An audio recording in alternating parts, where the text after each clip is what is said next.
I lost my girlfriend and my job in the same week. Not because I wasn't good enough, not because I stopped trying, but because the two people I trusted most were secretly working together, her and my boss. The week started like any other. By Friday, I was unemployed, single, and humiliated in front of the entire office. What hurt the most wasn't losing her. It was realizing I had been the only honest person in the room. I had been working at the company for 3 years. Late nights, weekend emails, projects nobody else wanted. Then a senior position opened up.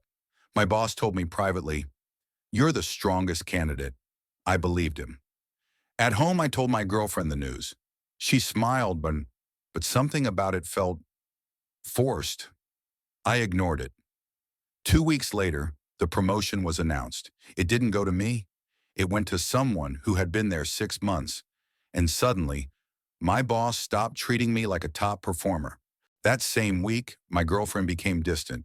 More work dinners, more late replies, more turned over phone screens.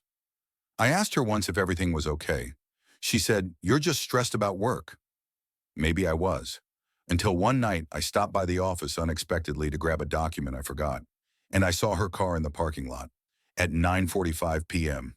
She didn't work there. My stomach dropped. I didn't confront them. I waited. The next week, my boss called me into his office. He said my performance had declined. He said I wasn't focused. Then he handed me a formal warning. I walked out of his office and saw her walking out of the conference room behind him, fixing her hair. That's when everything connected. The promotion, the distance, the warning. They weren't just together. They were clearing space for me to leave. 3 days later, I was terminated. Not aligned with company direction. That's what the email said. She texted me that night. "We need to talk." I didn't reply.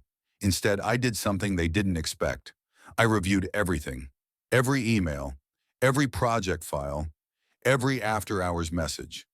And I found something interesting. My boss had been using company resources for personal expenses. Small ones at first, then larger transfers. He assumed no one would check the reports closely. But I had built those reporting systems, and I still had copies. Not stolen, saved legally from previous quarterly reports I created. And buried in the metadata of certain files were timestamps. Timestamps of meetings that never existed. Meetings that lined up perfectly with her late work nights. I didn't need revenge. I needed patience.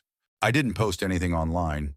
I didn't send angry messages. I sent one email to corporate compliance with attachments. 2 weeks later, I got a call. An internal investigation had begun.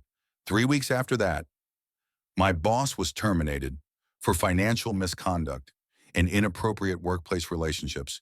She resigned the same day. Months passed.